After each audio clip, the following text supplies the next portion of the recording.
porque a pesar de las dificultades y a pesar de los problemas, estamos en pie y una promesa de Él permanece. ¿Sabes cuál es la promesa más preciosa que yo me encuentro que Dios nos ha dado? Es cuando Él dice, he aquí, yo estoy con ustedes todos los días. Bendito sea su nombre hasta el fin. Pues el día de hoy quiero compartir con ustedes sobre uno de los temas más comunes y más sencillos que tenemos en la palabra de Dios, en el Evangelio, aunque es uno de los temas que muchas veces nos confundimos y nos perdemos en él. La palabra de Dios nos manda a vivir por fe. Nos manda a vivir por la fe. En el libro de Hebreos capítulo 10, el versículo 38 dice, pero el justo vivirá por la fe, y si vuelve atrás, no será de mi agrado. El justo vivirá por la fe. El libro de Hebreos, el capítulo 10 del libro de Hebreos, vamos a estar ahí en el corazón de este capítulo, principalmente el día de hoy, viendo la dinámica de la realidad de nuestra fe, ¿ok? Y el libro, ese capítulo comienza con la continuación de esa discusión sobre lo que es la ley, de para qué Dios usó la ley, de cómo la ley Cristo la cumple y de los beneficios de Jesucristo muriendo por nosotros, etcétera, etcétera. Y dentro de toda esta dinámica hay este llamado. El justo vivirá por la fe. El justo vivirá por la fe. Le voy a pedir que oren conmigo. Dios del cielo, tú nos has llamado a vivir por la fe.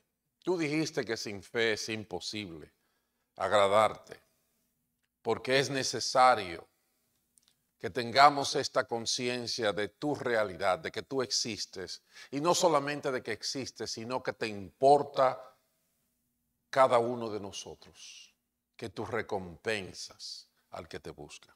Te pido que abras nuestro entendimiento, Dios. Te pido que nos muevas con tu espíritu y nos ayude a vivir la realidad de nuestra fe. En el nombre de Cristo. Amén y amén. ¿Saben esto? Vivir por la fe es controversial para la naturaleza humana. Usted va a encontrar mucha gente, es muy común encontrar gente diciendo, tienes que tener fe, en la vida hay que tener fe. No he escuchado esto. Hay mucha gente que te dice eso, crean o no crean en Dios. Te motivan a que tienes que creer, hay que tener fe en la vida. Y lamentablemente el problema de esto es la ambigüedad que hay en la realidad de lo que ellos le están llamando fe, que en verdad, en la mayoría de los casos, cuando te hablan de esto, no te están estimulando a que pongas tu confianza en Dios, sino más bien a que te aferres a perseguir tus ambiciones personales. Es ese el uso principal que se le da. Pero el día de hoy vamos a refrescar el criterio de lo que es la fe. Vamos a hablar de lo que significa la fe para cada uno de nosotros y de cómo la estamos viviendo. ¿Qué fundamento tiene mi fe? ¿Qué fundamento tiene tu fe? ¿Por qué creemos lo que creemos? Y todavía más aún, ¿cuán lejos esa fe nos está llevando? ¿Hasta dónde nos está llevando? ¿Cuán cerca de Dios nos está trayendo nuestra fe? Y al final podemos preguntarnos también acerca de la fe, ¿crees tú que esa fe que estás viviendo será suficiente para que no vuelvas atrás? ¿Será suficiente esa fe para que no vuelvas atrás? En las estadísticas y los comentarios sobre las realidades sociales, especialmente de los Estados Unidos, una de las cosas que se dice es que, por ejemplo, los jóvenes, cuando se van a la universidad, se habla de un número de cerca de 80% que no regresa a la fe, que no regresa a la iglesia, sino que empieza a vivir la vida basado en otros conceptos. Entonces, el día de hoy, permítele a la palabra, permítele al Espíritu Santo que te ayude a dilucidar tu realidad de fe. Y de lo primero que vamos a hablar es de que eso se necesita porque la fe presenta retos. Uno de los principales problemas que tenemos en nuestra naturaleza es que perdemos el control cuando las dificultades ocurren. Perdemos el control. El ejemplo está ahí. Cuando la gente de Israel se vieron atrapados entre el Mar Rojo y el ejército de Faraón, se ve en la dinámica algo que es común en nosotros. Por ejemplo, en el versículo 10, dice que el faraón iba acercándose cuando los israelitas se fijaron y vieron a los egipcios pisándole los talones, sintieron mucho miedo y clamaron al Señor. Y yo digo, aleluya, eso está bien. Cuando nos vemos en una crisis, cuando nos vemos en una dificultad, es una buena ley, que es un buen momento para clamar al Señor. Amén. Pero no nos vayamos muy rápido, porque nuestra dinámica humana tiene precisamente el defecto de que muy fácilmente el panorama exterior nos hace cambiar de actitud. En el versículo 11 dice que se volvieron a Moisés a reclamarle: ¿acaso no había sepulcros en Egipto que nos sacaste de allá para morir en el desierto? ¿Qué has hecho con nosotros?, le preguntaron. ¿Para qué nos sacaste de Egipto? Ya en Egipto te decíamos, déjanos en paz.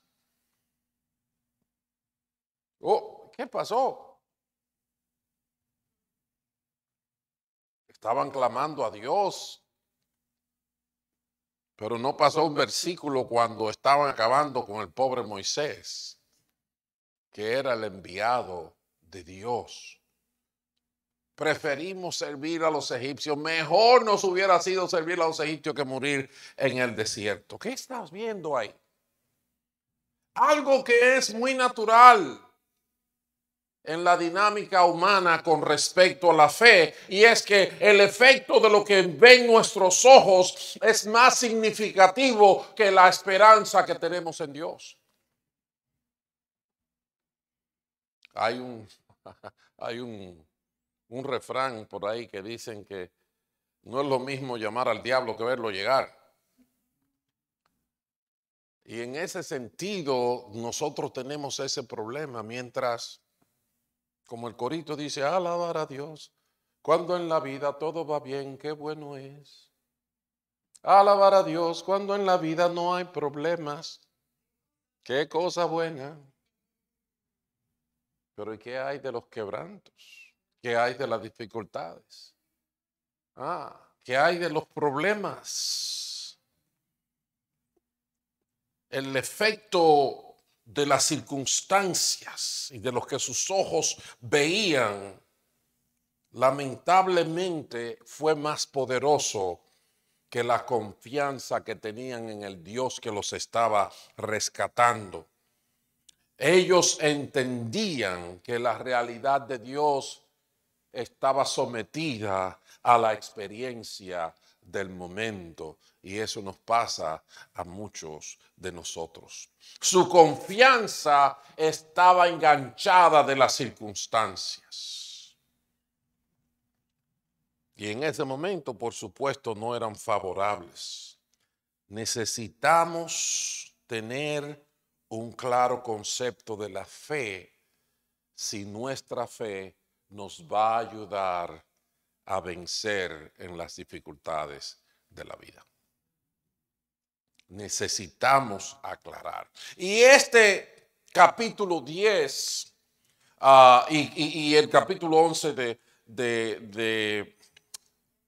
de Hebreos, ayudados con el libro de Romanos, nos va a dar un poquito más de claridad sobre lo que es la fe que Dios quiere que tengamos. El primer punto que tenemos que entender es que la fe se enfoca en lo que no se ve. Entonces no puede estar en las circunstancias. Hebreos capítulo 11, versículo 1, dice que la fe es la garantía de lo que se espera, la certeza de lo que no se ve. Entonces la fe está dirigida y tiene una naturaleza ligada a la palabra esperanza. Es algo que no está aquí, pero que tenemos la convicción que la vamos a agarrar. La fe se enfoca en lo que no se ve. La fe se enfoca en lo que no se ve. Aun cuando usted va a la carta de Pablo a los Corintios, en la segunda carta, o así titulada, segunda carta a los Corintios, capítulo 4, por versículos por ahí 18 en adelante, usted va a encontrar que Pablo dice que nos enfocamos o nos fijamos nuestra mirada en lo invisible. Porque lo que no se ve, lo que se ve es temporal, pero lo que no se ve es eterno. Y en ese sentido, así mismo es la fe. La fe tiene una naturaleza no visual, sino tiene una naturaleza de esperanza. Hope, como se dice en inglés. Esperanza. La fe está ligada a la esperanza. Faith goes hand in hand with hope. Es acerca de lo que no se ve. Punto número 1 de la fe. La fe enfoca lo que no se ve. Punto número 2. La fe depende de una promesa. La fe no es una inspiración. La fe no es como una reacción. No, la fe es algo que lo genera una promesa. Dios da una promesa, yo me engancho a esa promesa y me mueve. Y así es la fe. Por eso, cuando se habla de la dinámica de cómo generar fe, cómo se genera fe en una persona, Romanos capítulo 10 y verso 17 dice que la fe viene como resultado de oír el mensaje, y el mensaje que se oye es la palabra de Cristo. Cuando oímos la palabra de Dios, la mecánica, la dinámica, la química que se tiene que generar para que el resultado sea fe ocurre. La fe depende de una promesa. Aún los mandamientos, ¿se han fijado en los mandamientos? Los mandamientos tienen una cualidad, y es que los mandamientos tienen en sí mismo el sentido de una promesa. Porque cuando caminamos en los mandamientos, tenemos un resultado. Entonces, por eso que nuestra fe se pone en los mandamientos de Dios. ¿Entienden? La fe que no es generada por una promesa de Dios, explíqueme usted qué fundamento puede tener.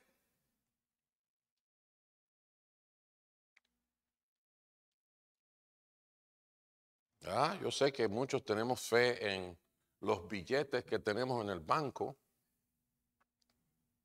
que en estos tiempos yo no sé cuánta fe usted quiere poner en eso, porque vuelan como nada y se desaparecen sin que nadie les ponga la mano. Yo soy testigo de eso. Nosotros tendemos a aferrarnos a las cosas que conocemos más que a cualquier promesa. Pero la fe que nos va a llevar a la victoria es la fe que se aferra a una promesa de Dios. Es la fe que se genera por una promesa de Dios. Es por eso que la fe, como dice Hebreos 11:6, es imprescindible que el que se acerca a Dios crea que le hay y que recompensa, que hay una respuesta de parte de Dios. No es asunto de una mera afiliación por el mérito, por simplemente decir, estoy afiliado, juré por esta bandera. No, es que hay una promesa de Dios y eso es lo que da la fe. La fe está sujeta a una promesa de Dios. Y la última cosa que te voy a hablar sobre la fe en el día de hoy es que la fe verá días difíciles. Cuando te están vendiendo el asunto de que hay que tener fe, que hay que tener fe, que hay que tener fe, lo que te están animando como espera un poquito más, ves que va a salir el número tuyo en la lotería.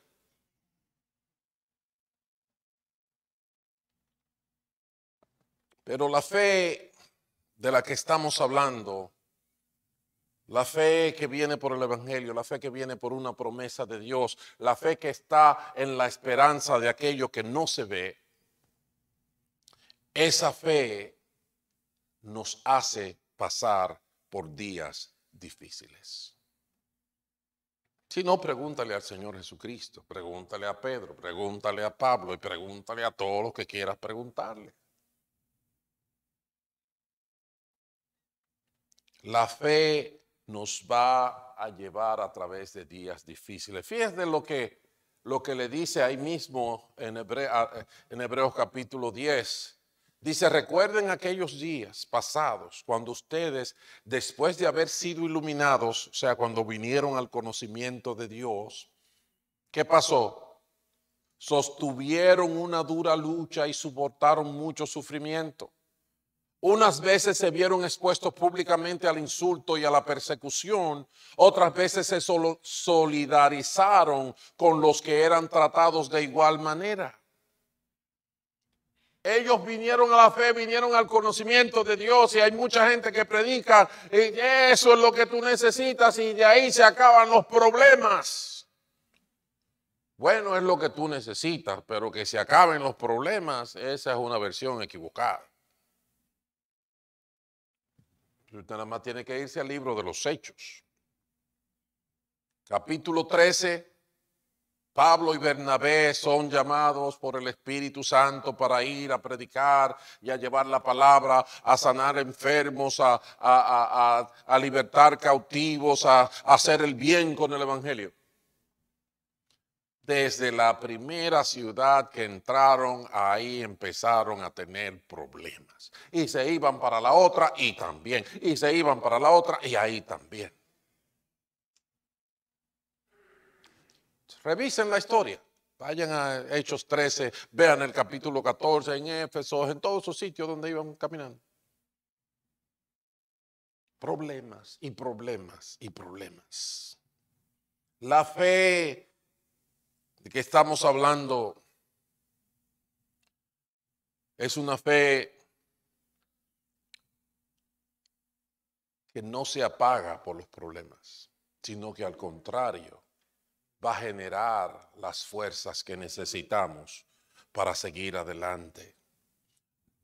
El panorama se pone tétrico, se nubla, pero necesitamos permanecer fieles. Aun cuando nuestros amigos, aun cuando nuestros vecinos, aun cuando nuestros familiares nos dan la espalda o nos acusan de ser miserables, necesitamos estar firmes ante las dificultades que son naturales en la vida y en la vida espiritual mientras queremos crecer en Cristo Jesús. Fíjense lo que dicen los versos 34 y 35 y 36. Dice que no abandonen su confianza, la cual ha de ser grandemente recompensada. Ustedes necesitan perseverar para que después de haber cumplido la voluntad de Dios, reciban lo que Él ha prometido. Hay ese peligro, salir corriendo. Ay, no, yo recuerdo que una vez yo pensé en mi vida, este asunto es para hombres y yo no soy un hombre. ¿Y saben por qué seguí para adelante? Porque cuando miré para atrás dije, no, pero eso está peor que lo que yo tengo aquí. Pero no abandonen su confianza, porque la fe tiene ese elemento. La fe mira la promesa como un fruto codicioso y entonces entra en esperanza. Y esa esperanza genera confianza. Entonces, suben las aguas y tú puedes dormir. Soplan los vientos y aún puedes descansar. Pero la palabra bien dice allí, ustedes necesitan perseverar. Eso dice el verso 36. Necesitan perseverar, necesitan perseverar. Y un ejemplo muy evidente de esto es el profeta Habacuc, que vivió en días de mucha injusticia y de cosas que él mismo no comprendía. Y él fue donde Dios y dijo, ven acá, esto como que está al revés. ¿Dónde está la justicia? ¿Dónde está la verdad? ¿Cómo es que estas cosas están ocurriendo de esta manera? Pero con su conversación con Dios, fíjense dónde él llegó. Me mantendré alerta, dice él. Me apostaré en los terraplenes. Estaré pendiente de lo que me diga, de su respuesta a mi reclamo. Y el Señor me respondió, escribe la visión y haz que resalte claramente en las tablillas para que pueda leerse de corrido. Pues la visión, ahí viene la promesa de Dios, la visión se realizará en el tiempo señalado, marcha hacia su cumplimiento y no dejará de cumplirse. Aunque parezca tardar, espérala. Oye lo que Dios te dice. Aunque parezca tardar, espérala. Porque sin falta vendrá. El insolente no tiene el alma recta, pero el justo vivirá por su fe. El insolente busca cualquier atajo, cualquier mentira, cualquier engaño. para lograr sus propósitos, pero el justo vivirá por su fe, dice el Señor. Hay días difíciles, pero necesitamos perseverar.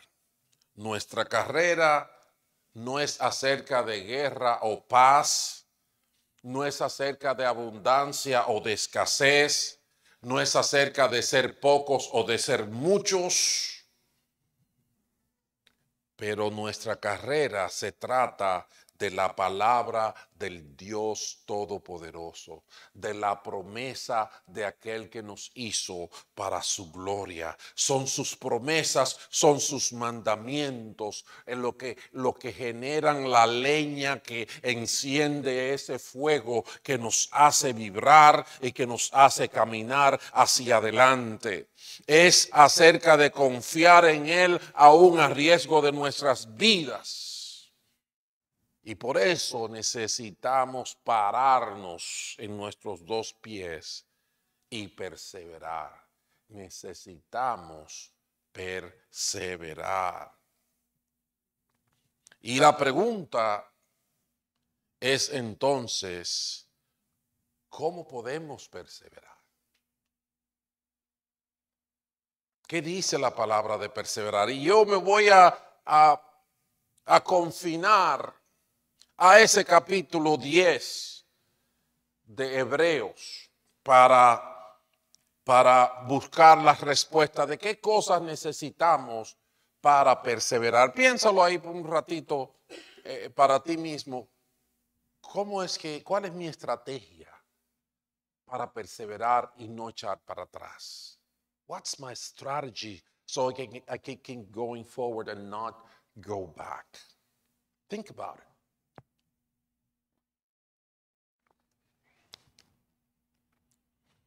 En el capítulo 10 del libro de Hebreos, viene desarrollado el tema, el asunto de lo que la ley cumplió, pero entonces de lo que Jesús cumplió, de cómo conseguimos en Cristo el perdón de pecados, de cómo conseguimos en Cristo el acceso al Padre Celestial, de cómo tenemos estos grandes beneficios.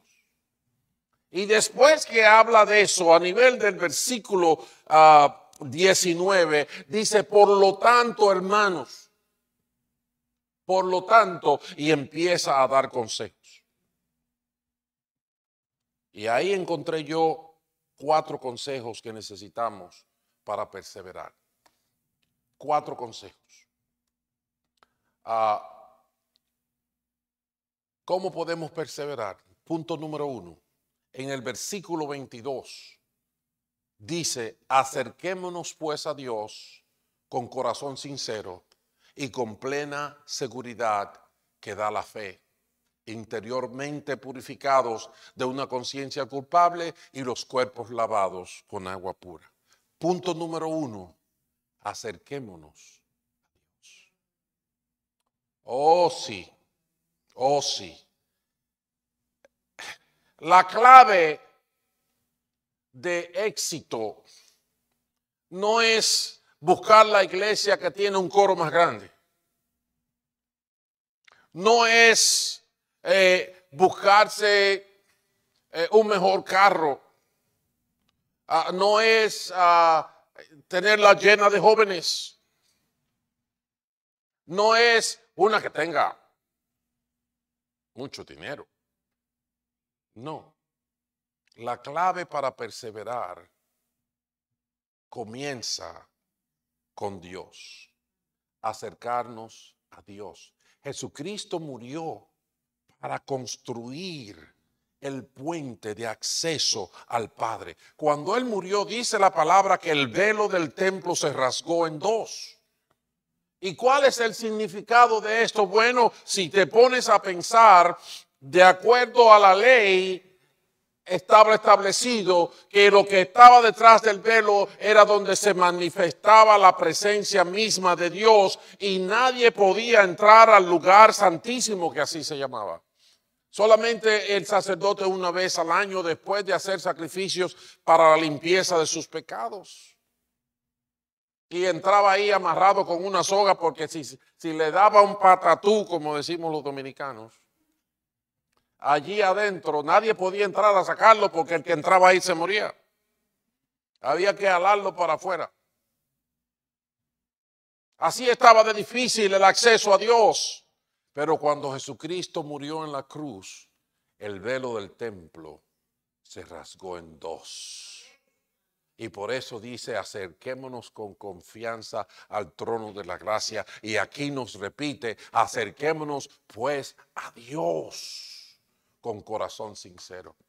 Te voy a decir algo. Y es que si tú piensas que hay otra forma de tener la fe y la fortaleza para perseverar sin Dios, te voy a decir que estás equivocado. Estás equivocado. Con Dios es que podemos lograrlo. Si ustedes se fijan en las escrituras, en todas las escrituras desde el principio, desde el Antiguo Testamento, en el Nuevo Testamento, Dios vivía y vive diciéndonos, yo estoy contigo. Yo Jehová soy tu Dios quien te sostiene de tu mano derecha y te dice, no temas, yo te ayudo. Cuando pases por las aguas, yo estaré contigo. Jesús, cuando se iba al cielo, se aseguró de darnos seguridad. En un momento dijo, no los voy a dejar huérfanos, les voy a mandar el Espíritu Santo. Y en otro momento dijo, y he aquí yo estoy con ustedes todos los días hasta el fin. Entonces, no hagas planes para vencer sin Dios. Tú vienes a la iglesia porque yo soy buen mozo y porque hago un chistecito, ¿verdad? Gracioso. Te vas a quedar. Va a llegar el momento de la dificultad en que mi buena mozura no te va a llevar para ninguna parte. ¿Entiende eso? Ahora, si tú, desde que tengas 10 años, empiezas a decirle a Dios, yo quiero verte, yo quiero conocerte. David dijo, prueben y vean que Dios es bueno. Yo quiero saber a qué tú sabes. Si desde temprano empezamos a decirle a Dios, yo quiero probarte, yo quiero saborearte, yo quiero sentir quién tú eres, yo te aseguro que lo vas a vivir. Lo vas a vivir porque Él es que lo promete, Él es que lo ofrece. Vengan a mí los que están trabajados y cargados. Aquí yo estoy a la puerta y llamo.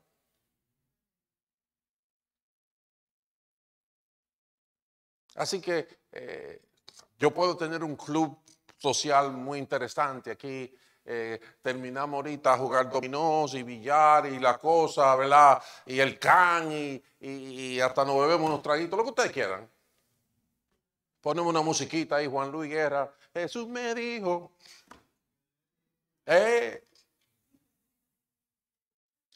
Pero te voy a asegurar una cosa.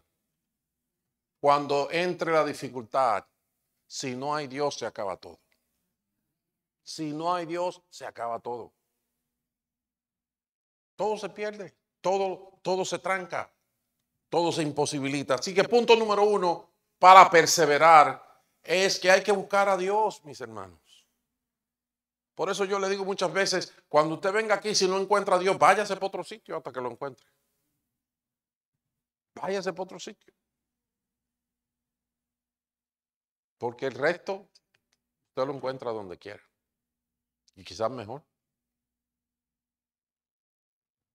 Primero, acerquémonos a Dios. Punto número 2, el versículo 23 dice, mantengamos firme la esperanza que profesamos, porque fiel es el que hizo la promesa. El punto número 2 es que tenemos que afirmarnos en la esperanza. ¿Qué es lo que estoy diciendo con esto? ¿Cuál es la esperanza? El apóstol Pedro dice en su primera carta, en el primer capítulo, el versículo 3, que bendito sea el Dios de nuestro y Padre de nuestro Señor Jesucristo, quien nos hizo renacer a una esperanza viva por la resurrección de Jesucristo a los muertos. La esperanza nuestra, mis hermanos, no es que todos los que vengan a esta iglesia se van a hacer ricos. No es que todos los que ven a esta iglesia no van a tener problemas. No es que todos los que ven a esta iglesia nunca se van a enfermar. No es que van a ser la gente más interesante. La esperanza es que la muerte no va a poder con nosotros. La esperanza es que el que cree en Él, aunque esté muerto, vivirá. La esperanza es que hay vida eterna para el que tiene al Hijo. Entonces, no cambies la esperanza. Quédate ahí. Ese tiene que ser el destino en tu GPS, en tu aparato de posición global, el aparato que te da direcciones para dónde vas. Tú tienes que tener destino, el cielo. El destino, la eternidad. Eso está en la misma, esas son las mismas esquinas, cielo con esquina con eternidad es la misma cosa. ¿Y saben por qué yo digo esto? Porque nosotros lo cambiamos eso muy fácil. Lo cambiamos por una profesión, lo cambiamos por una novia, lo cambiamos por un ticket de lotería premiado. Óigame, vale. No decimos nosotros mejor pájaro en mano que 100 volando. ¿Verdad que sí? Lo cambiamos fácil. Entonces, no. Si quieres perseverar, como dice la palabra de Jesucristo, por el gozo puesto delante de Él, sufrió la cruz. Nosotros tenemos que tener esa meta, esa esperanza ahí y no cambiarla por nada. Así que tenemos que estar firmes en la esperanza. Amén. Firmes en la esperanza.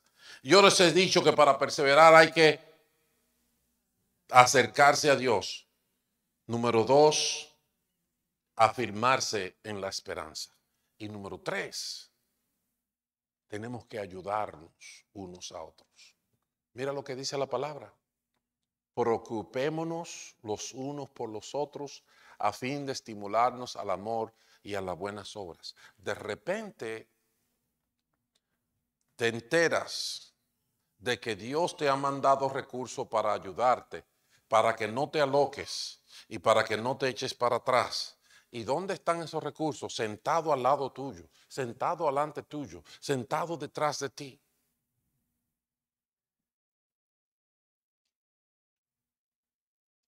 Preocupémonos los unos por los otros a fin de estimularnos al amor y a las buenas obras. Y vamos a aclarar esto. Esto no es una licencia para explotar a tu hermano.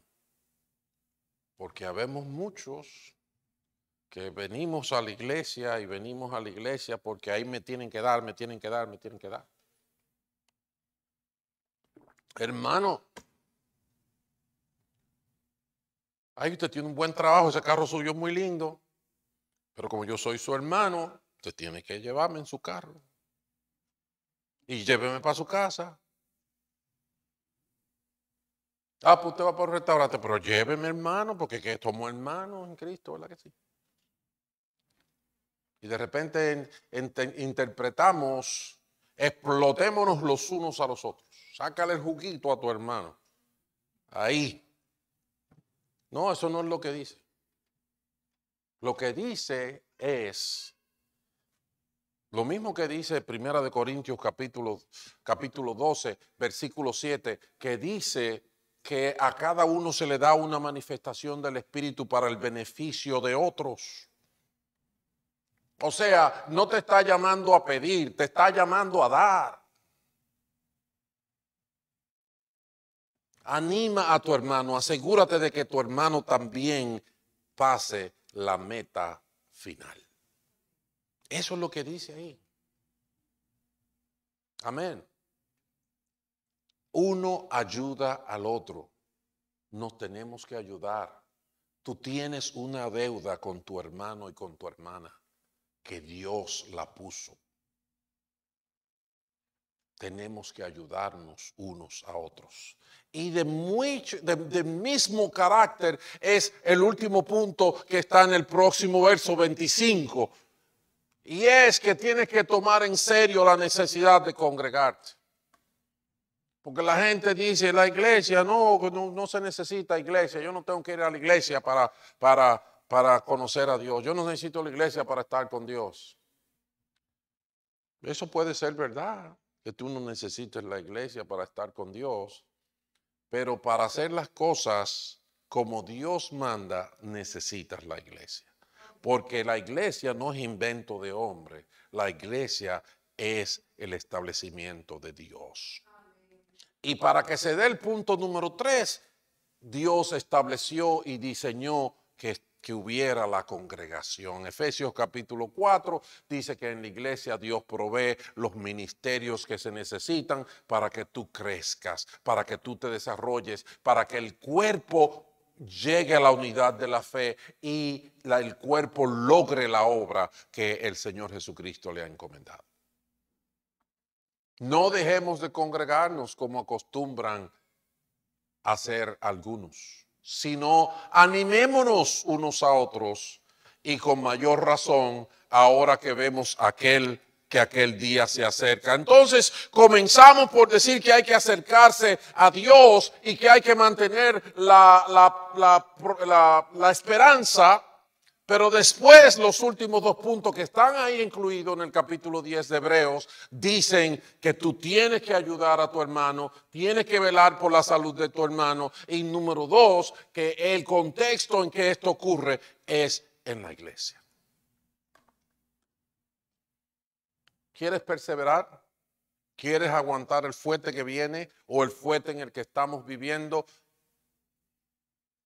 Dios da la solución. Ahí está. Lo que pasa es que muchas veces no cogemos esto en serio. Si leemos la Biblia, dice que tenemos que llenarnos de palabra de Dios y leemos la Biblia cuando el pastor la abre en la iglesia.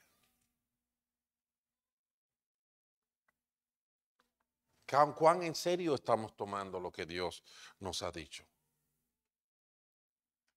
Venimos a la iglesia, si no llueve, si el dedo gordo no me duele cuando me levanto,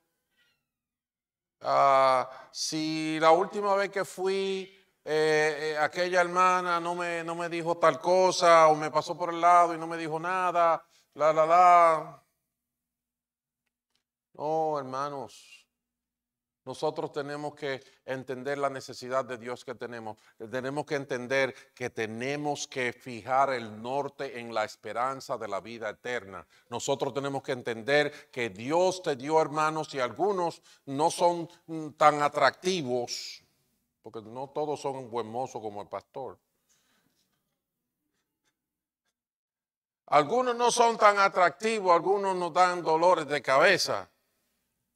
Y aún Dios quiere que los amemos y que lo ayudemos a alcanzar la meta, no que lo explotemos, no que vayamos a su casa a las 12 del día cuando sabemos que es la hora de la comida y decir, hola, ¿cómo están? Vine para compartir el amor de Cristo. ¿Y ustedes qué tienen para compartir? Esa mesita se ve bonita. No, tenemos que coger en serio las cosas del Señor. Y en la iglesia es el contexto donde tenemos que hacer eso. En la iglesia donde hay profecía, donde hay evangelismo, donde hay enseñanza, donde hay los ministerios, donde todo el mundo tiene un don para compartir con el otro porque lo da el Espíritu Santo. Claro, hay un montón de cosas ahí, sí, hay que aprender a ser humilde, sí, claro. Eso es verdad. Eso es un fruto del Espíritu. Pero eso es lo que necesitamos. Así que vamos a terminar este mensaje. El mensaje de hoy es que el justo vive por la fe. ¿Entienden eso? Ahora, vivir por la fe no es decir yo creo. Hay quienes dicen que la gallina dice creo, creo. ¿Verdad? Y la palabra dice que los demonios creen pero no obedecen. ¿Verdad que sí? El justo vive por la fe y sabemos que la fe se enfoca en lo que no se ve. Depende de la promesa de Dios, aunque sabemos también que nos hará pasar por días difíciles. Esa es la fe bíblica. Por eso necesitamos que perseverar. ¿Y cómo se persevera? Acercándonos a Dios, afirmándonos en la esperanza, la verdadera esperanza. No en el carro, no en la casa, no en las vacaciones con los amigos, sino en la esperanza de la vida eterna. Uno tiene que ayudar al otro. Tenemos que caminar juntos. Tenemos que congregarnos. Hay muchos planes, hay muchas cosas que tenemos que hacer. Ya estamos amolando los cuchillos para el año que viene. Tenemos que saturar esta comunidad con palabras de Dios para provocar la fe en el corazón de la gente.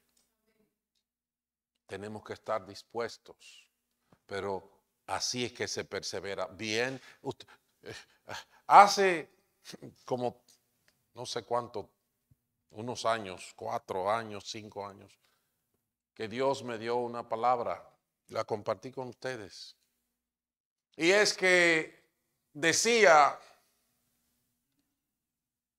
a una gente que tenía una lucha contra un enemigo, él se quejaba de que, bueno, esto va a ser difícil. Y Dios le dijo, óyeme, te voy a decir una cosa. Si pelear con lo que andan a pie te es difícil, ¿qué te va a pasar cuando te vengan los jinetes de caballo? En otra palabra le dijo, óyeme, yo estoy aquí y para el pleito este, si tú estás buscando que se acabe el pleito para tú estar cómodo, déjame decirte que lo que viene es más pleito y más difícil. Hace mucho que Dios lo dijo. Pero yo siempre he dicho que los hijos de Dios están diseñados para caminar sobre las aguas. El Señor le dijo a Pedro, salta, ven. Cuando Dios da una palabra, tú puedes saltar. Si el pastor inventa muchas cosas, tú haces así, te echas para atrás y lo mira bien. Pero cuando Dios da una palabra, salta. Y glorifica el nombre del Señor en tu vida. Logra tu victoria. Cumple su propósito. Sé una vida para la gloria de Dios. Así que, terminando como terminó el capítulo 10 de Hebreos, ustedes necesitan perseverar para que después de haber cumplido la voluntad de Dios, reciban lo que Él ha prometido. Pues dentro de muy poco tiempo, el que ha de venir vendrá y no tardará. Pero el justo vivirá por la fe. Y si se vuelve atrás, no será de mi agrado. Vive tu fe, hermano. Pero vive no la emoción, no el impulso. Vive acercándote a Dios. Vive aferrándote a sus promesas. Vive sin temor de las dificultades. Porque yo, Jehová, soy tu Dios quien te sostiene de tu mano derecha y te dice, no temas, yo te ayudo. Inclina tu rostro ahí y habla con tu Dios. Bendito sea tu nombre, Señor. Te amamos, te damos gracias porque tú nos ayudas y antes de que llegue el día de la calamidad, tú nos dices la verdad. Tú nos enseñas el camino. Y no solamente eso, sino que nos das los recursos para vencer en tu nombre, para tu gloria, y nos das los valores reales de la vida. Padre bueno, ayúdanos a no ser presa de nuestro temor ni de nuestras ambiciones desmedidas. Ayúdanos a mirarte, a disfrutarte. Ayúdanos a caminar en el poder de tu Santo Espíritu. Ayúdanos a proclamar tu reino y a liberar a muchos de la oscuridad y de la esclavitud del pecado para que anden en tu reino y mañana ellos sean parte de tu gloria en la eternidad. Padre bueno, nos encomendamos en tus manos y en tu nombre, como diría Pedro, vamos a echar la red. En el nombre de Jesús te clamamos. Amén y amén.